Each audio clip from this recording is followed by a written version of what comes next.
Singapore is taking some of the maximum efforts in the world to reduce water demand and improve supply.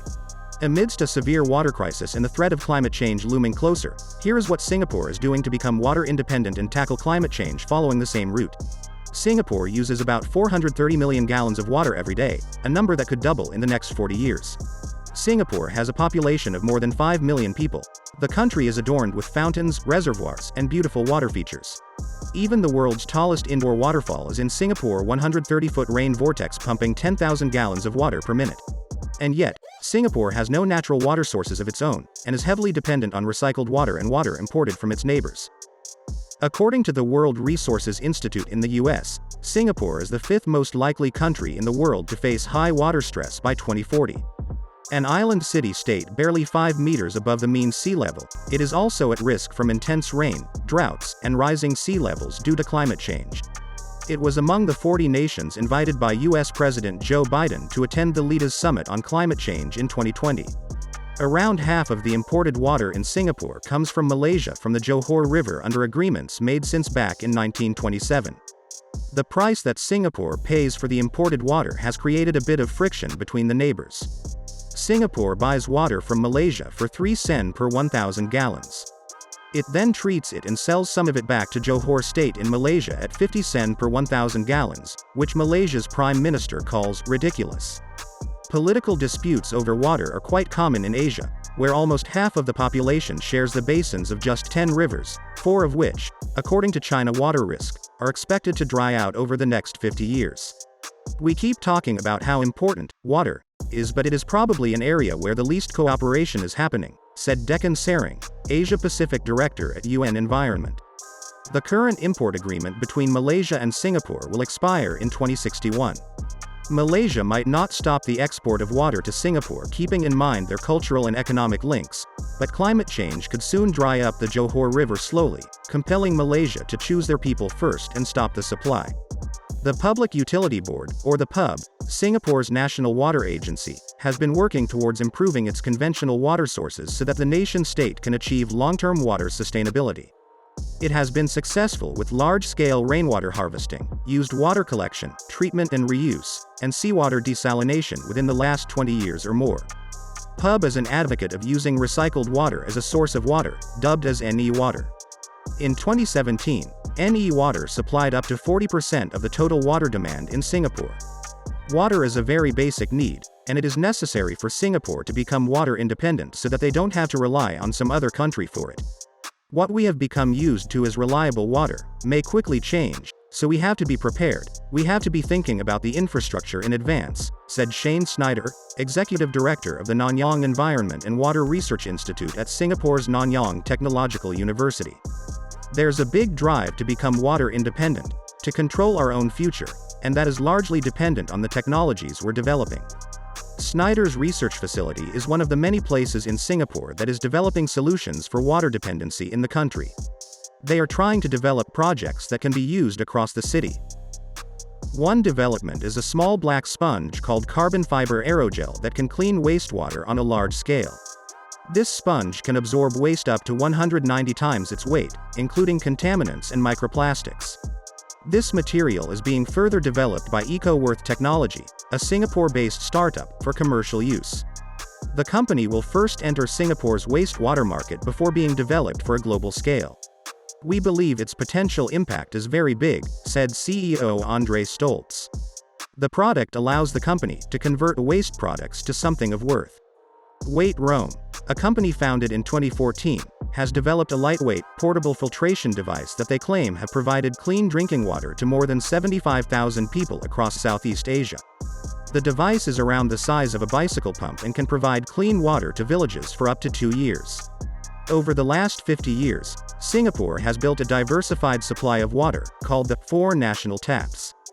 These 4 sources are water from local catchment, imported water, NE water, and desalinated water. The local catchments are crucial for Singapore's sustainable water supply. Singapore is one of the few countries in the world that harvests rainwater on a national scale.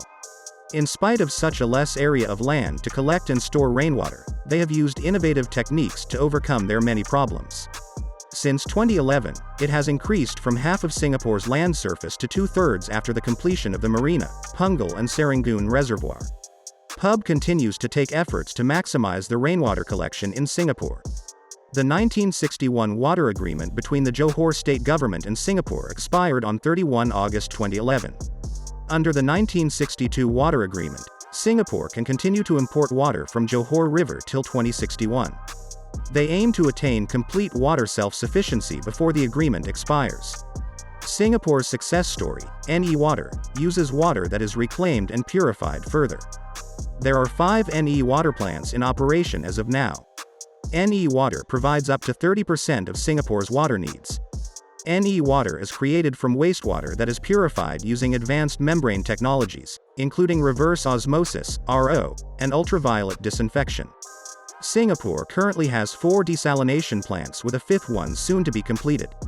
It has one of Asia's largest RO plants, producing 30 million gallons of water per day. Today, Singapore desalinates up to 100 million gallons of water per day, or 25% of Singapore's water demand. Other measures. As important it is to secure an adequate supply of water, it is also important to manage the demand for water. Singapore has reduced the per capita household consumption of water from 165 liters per person per day in 2000 to 141 liters per person per day in 2018. Their goal is to reduce it to 130 liters by 2030. PUB has also increased the supply of water by reducing water that is unaccounted for, like actual water loss due to leaks and meter inaccuracies. Singapore also does not have illegal connections, and all water connections are metered. This unaccounted for water has reduced from around 9.5% in 1990 to about 5% in recent years, which is one of the lowest rates in the world. Water conservation is strictly mandated in the corporate sector, and encouraged in the domestic sector. Singapore's long-term planning, government laws, and public awareness have made this country successful in being water independent to a great degree. Singapore also excels at community outreach. PUB runs campaigns encouraging everyone in the 3P people, public, and private sectors to take joint ownership of managing the water resources in the country. It is centered on PUB's tagline, "Water for all, conserve, value, enjoy." They encourage consumers to be smart about water usage. With a range of measures in place, consumers have been challenged to cut their water use by 10% every day. It also reminds residents to keep the waters in the reservoir and catchment areas clean. A program called Active, Beautiful, Clean Waters, ABC Waters, hopes to transform Singapore's reservoirs into beautiful community spaces with water as the focal point. Singapore and climate change. Looking at the success of its water innovation policy, the government is applying the same approach to tackle climate change, another major threat to the nation-state. In 2019, Lee Hsien Loong, the Prime Minister of Singapore, described the seriousness of resolving the issue of climate change as life and death matters. The government has estimated a budget of $75 billion, which is around 20% of the country's GDP on coastal protection in the coming decades. The government is collaborating with PUB to coordinate and lead the project. Singapore is making the effort to avoid a situation wherein it might have to choose between water and energy. The PUB is trying to reduce dependence on fossil fuel by producing energy through biogas at water reclamation plants. They are also increasing solar energy production and investing in research and development to lower the energy consumption of desalination plants. It is difficult to overlook the fact that Singapore is a small country without natural resources. If it tries to invest heavily in technology to reduce dependence on energy, it doesn't help that the desalination process is expensive. No matter how much NE water contributes to the water supply in Singapore, it is stigmatized and looked down upon. Singapore also does not have enough land to rely on rainfall as a source of water. Singapore's plans for the future. Singapore follows the motto, think ahead, think again and think across. Singapore has planned its water policies over a period of several decades.